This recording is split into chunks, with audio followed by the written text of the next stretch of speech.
পৃথিবীতে সবচাইতে শ্রেষ্ঠতম দোয়ার স্থান হলো মা বাবা।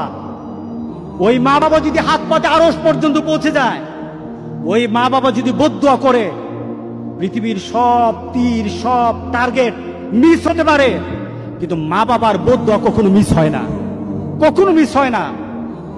আর সন্তান মা বাবার জন্য যখন দোয়া করে, পৃথিবীর কোন হুজুর, পৃথিবীর কোন বুজুর্গ ব্যক্তির দোয়া কবুলের ব্যাপারে সন্দেহ থাকতে পারে, কিন্তু সন্তান যখন মা বাবার জন্য দোয়া করে, এই দোয়া আল্লাহ ফেলে দেয় না।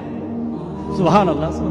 কারণ মা বাবার এই দোয়াটা শিখিয়ে দিয়েছেন স্বয়ং আল্লাহ সুবহানাহু ওয়া তাআলা, রব্বির হামহুমা কামা রব্বায়ানি সাগীরা।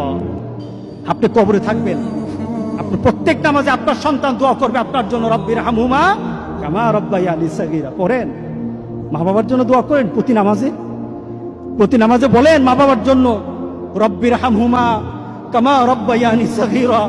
আপনি দোয়া করেন, দেখবেন আপনার দোয়ার কারণে আপনার সন্তান আপনার জন্য দোয়া করছে। আপনাকে আল্লাহ যেন এমন সুযোগ করে দেয়, এমন কুলাঙ্গার সন্তান যেন আমাদের সন্তানগুলো আল্লাহ না বানায়। সবাই বলেন আল্লাহুম্মা আমিন।